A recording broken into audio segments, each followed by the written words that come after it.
Yo, what's up? It's your boy Victizzle. I'm a music producer, recording engineer, and I also run Vic's Mix Studios.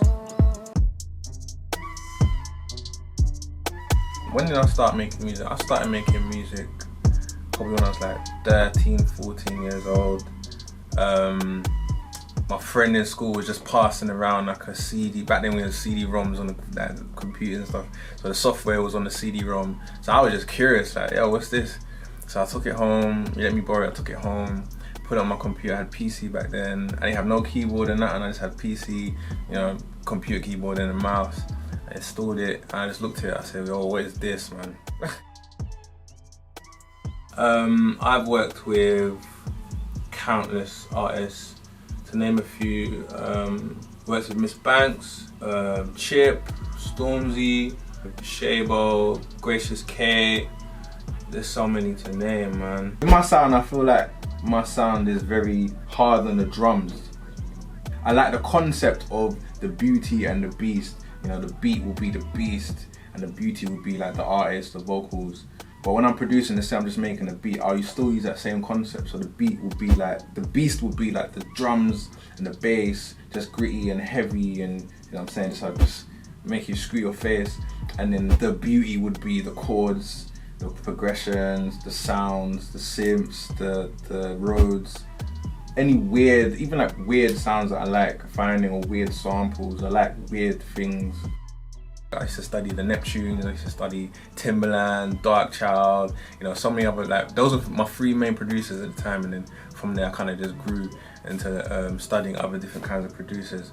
And from there I used to emulate their sounds, emulate how their song structures. I really learned how music was formed just from listening to their songs, and then from there I started to form my own, you know, just learn me and create my own sound, man, and go from there. And yeah, since then it's just been a journey. With this beat, there's a sample that I just heard on Splice. I'll play it now.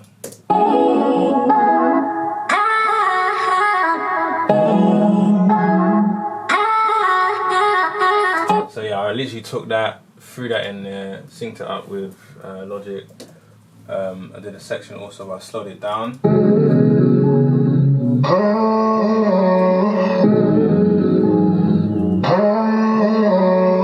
I just love the way that feels and that sounds. So yeah, so that was a sample, and then from there I just added like some drums. So I programmed in some drums.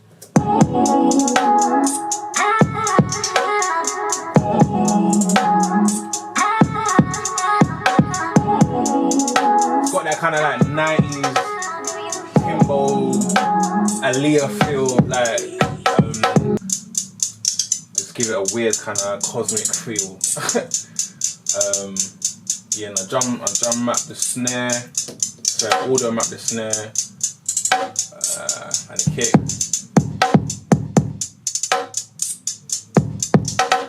And then I added like a little 808 underneath it as well, just to give it that little pop. You might not hear it on the thing, but yeah.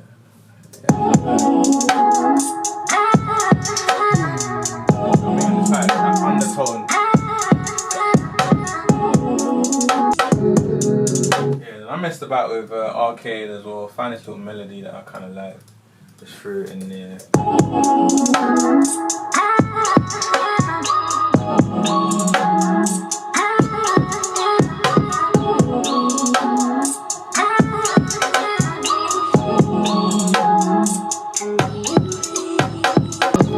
Melody kind of, it's like a story, so that melody kind of continues that story like midway in the journey or something. Maybe it's like pre-chorus, or maybe just like, you know, a section into the pre-chorus, or whatever it is. I feel like that melody just adds, you know, just continues the journey. I was just messing around with the bass actually, seeing what I can do with it. It's found like a nice slippy bass in Omnisphere.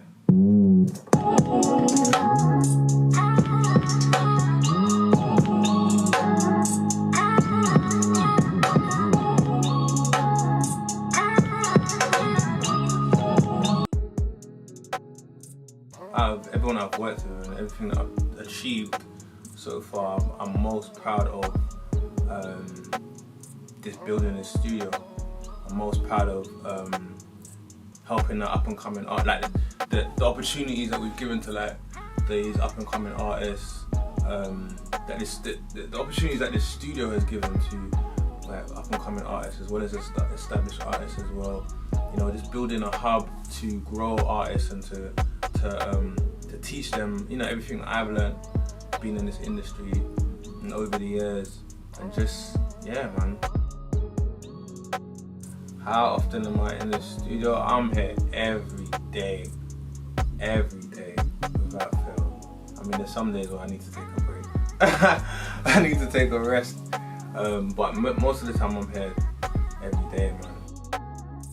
My lowest points of my career, or life even, I'd say, is when I had nothing to do. I just wasn't on anything, man. You know what I'm saying? And it wasn't even necessarily just like money that was bringing me down, because there are periods where lack of money can bring you down, but I think lack of purpose is worse. Especially for a guy, for a man, that we always feel like we have to be working on something, you know? The good thing about low periods is that they can birth new creativity in you, they can birth new ideas in you.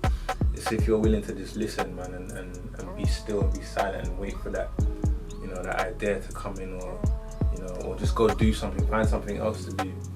And from there, the new ideas will just start flowing, the new creativity will start flowing, and that's actually what happened. And even just the way we built the studio, like building it to it just looks visually beautiful and sexy, and it feels, at the same time, it's like a big studio, but at the same time it feels like a home, like a bedroom. You know what I'm saying? I feel like a lot of that came from, you know, me having started my studio, my first ever studio in my bedroom, you know, and everyone just coming down there and just enjoying the feel and the vibe, and we just continued that. Every studio that we moved to, or every studio that we built, we continued that vibe of just like a comfortable bedroom feel, but at the same time a professional environment. So yeah, man. Yo, big up to you lot, my hometown, HKNY Central, and you've been in the studio, boy, Victizzle, Studio.